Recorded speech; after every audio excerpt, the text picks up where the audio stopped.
10 November 1293, Kerajaan Majapahit didirikan. Berdirinya kerajaan Hindu-Buddha terbesar yang pernah menguasai Nusantara ini diawali dengan kekalahan Jayakatwang dan pasukan Mongol di Jawa Timur.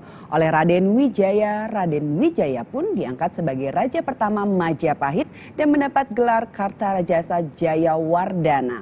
Masa kejayaan Majapahit adalah pada masa pemerintahan Raja Hayam Wuruk yang dibantu Mahapatinya, Mahapati Gajah Mada. Wilayah kekuasaan saat itu hampir mencapai seluruh wilayah Nusantara. Kerajaan Majapahit berangsur-angsur melemah dan akhirnya jatuh dan lama setelah kematian Raja Hayam Wuruk.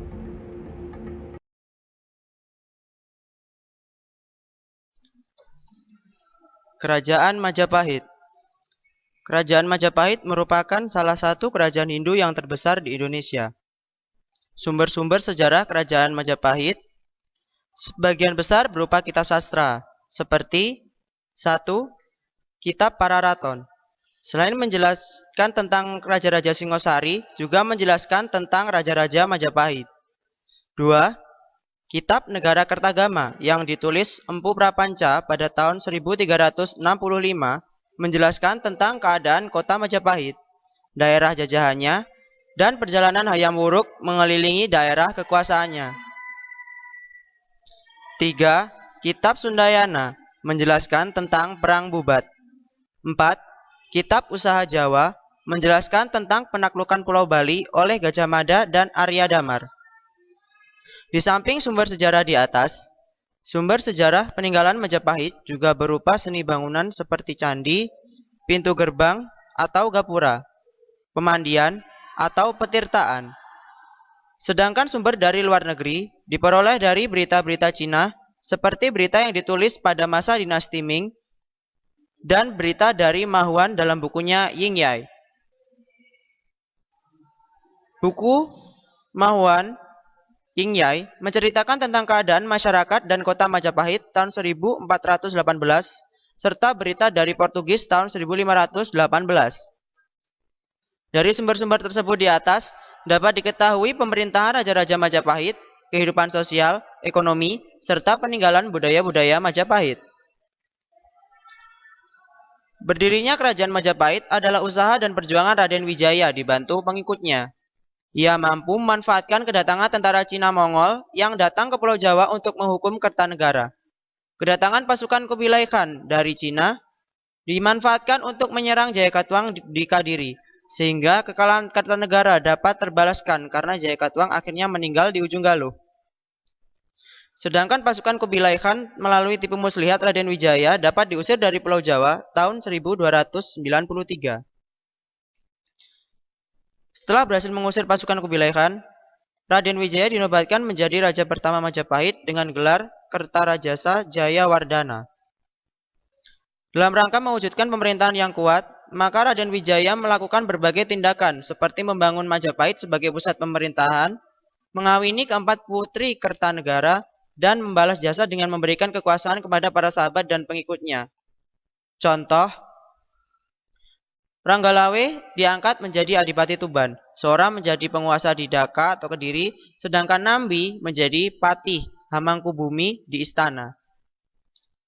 Walaupun demikian, di antara para pengikutnya ada yang tidak puas dan akhirnya menjadi benih pemberontakan di Majapahit. Ketegangan ini dimanfaatkan oleh Mahapati yang berambisi menjadi Patih Hamangkubumi. Pada masa Kertarejasa masih berkuasa, pemerintahan sudah dimulai oleh Ranggalawe tahun 1295 Masehi. Ia wafat dalam pertempuran melawan pasukan Kecajuan. Karena fitnah dari Mahapati, akhirnya Sora tewas dalam pertempuran melawan pasukan pemerintah tahun 1298 sampai 1300. Adapun Nambi beserta keluarganya dibinasakan setelah memberontak tahun 1316.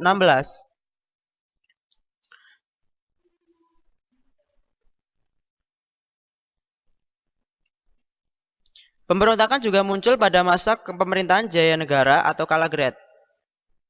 Karena Jayanegara adalah raja yang lemah, di antara pemberontakan tersebut yang paling berbahaya adalah pemberontakan Kuti tahun 1319, tetapi akhirnya dapat dipadamkan oleh pasukan Bayangkari yang dipimpin oleh Gajah Mada. Atas jasanya, Gajah Mada diangkat menjadi Mahapati Kahuripan tahun 1319 dan selanjutnya tahun 1321 diangkat menjadi Patih Daha. Pemberontakan terhadap Majapahit tetap muncul. Pada masa pemerintahan Tribhuwana Tunggadewi, yaitu seperti pemberontakan Sadeng dan Keta di daerah Besuki tahun 1331, dan pemberontakan tersebut juga berhasil dipadamkan oleh Gajah Mada. Atas jasa tersebut, Gajah Mada diangkat menjadi Mahapatih Majapahit tahun 1333. Pada saat pengangkatan tersebut, Gajah Mada mengucapkan suatu sumpah yang disebut Sumpah Palapa. Dengan Sumpah Amukti Palapa,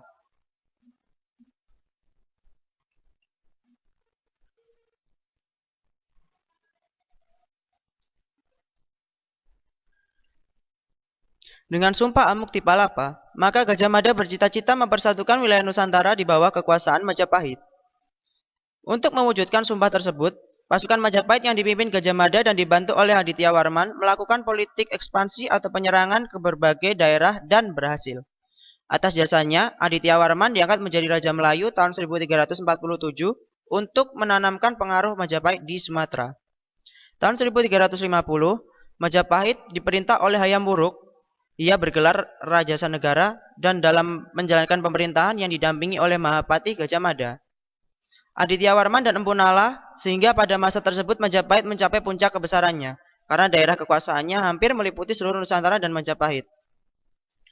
Untuk menjaga keamanan dan memelihara kesatuan daerah kekuasaannya, maka Majapahit memperkuat armada lautnya di bawah pimpinan Empu Nala dan juga berusaha menjalin persahabatan dengan negara-negara tetangga yang diistilahkan Mitre Kasa Tata, yang berarti sahabat atau sahabat sehaluan atau hidup berdampingan secara damai.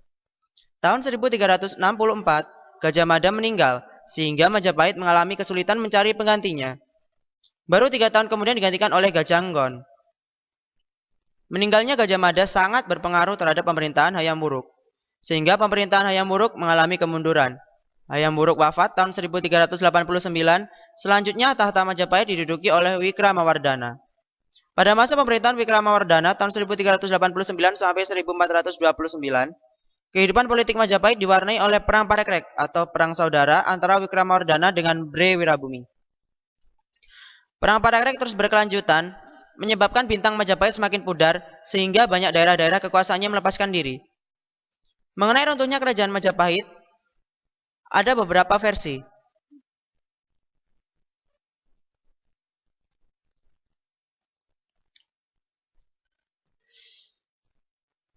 1. Majapahit runtuh tahun 1478 ketika Girindrawardhana memisahkan diri dari Majapahit dan menamakan dirinya sebagai Raja Wilwatiktadaha Janggala Kediri. Pendapat lain menjelaskan Majapahit runtuh karena diserang oleh Demak yang dipimpin oleh Adipati Unus tahun 1522. Sebagai kerajaan Hindu terbesar di Nusantara, keamanan rakyat terjamin, di mana hukum serta keadilan ditegakkan dengan tidak pandang bulu. Dalam kehidupan beragama, Raja membentuk dewan khusus yaitu Dharma Dyaksa Kasaiwan yang mengurus agama Siwa Buddha dan Dharma Dyaksa Kasogatan yang mengurus agama Buddha. Keduanya dibantu oleh penjaga keamanan yang disebut Dharma Upapati yang jumlahnya disesuaikan dengan kebutuhan. Banyaknya pejabat tersebut menunjukkan kompleksnya permasalahan agama yang harus diatur. Dengan adanya pejabat keagamaan tersebut, kehidupan keagamaan Majapahit berjalan dengan baik, bahkan tercipta toleransi. Hal ini seperti apa yang diceritakan oleh Mahuan tahun 1413, bahwa masyarakat Majapahit di samping beragama Hindu, Buddha juga merupakan agama yang cukup banyak dianut oleh masyarakat Majapahit, serta ada juga agama Islam. Semuanya hidup dengan rukun. Dari berita Mahuan tersebut dapat diketahui bahwa pengaruh Islam sudah ada di kerajaan Majapahit. Kehidupan sosial yang penuh dengan toleransi juga dibuktikan dengan kitab Sutasoma yang ditulis oleh Empu Tantular, yang di dalamnya ditemukan kalimat Bhinneka Tunggal Ika, Tanhana, Dharma Mangrua. Dalam kehidupan ekonomi, kerajaan Majapahit masih mencerminkan sebagai negara agraris, karena aspek agraria lebih menonjol dibandingkan perdagangan antar pulau.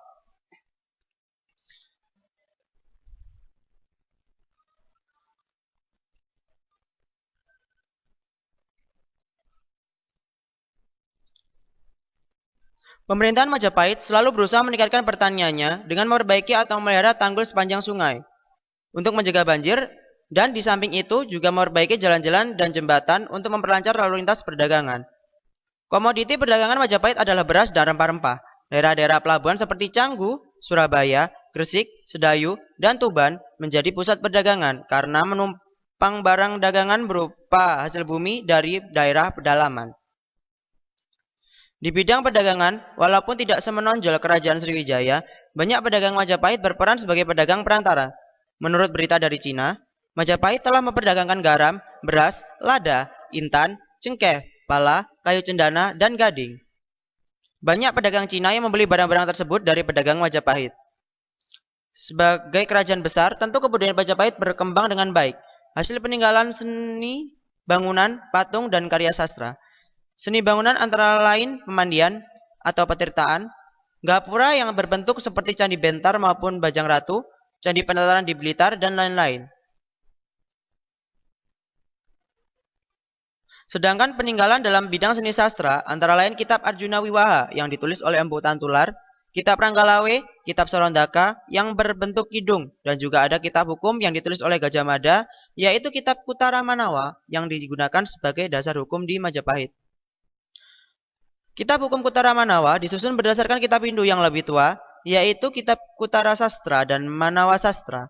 Dengan demikian, dari kitab hukum tersebut merupakan salah satu contoh wujud akulturasi dengan kebudayaan India. Sekian tentang Kerajaan Majapahit. Terima kasih.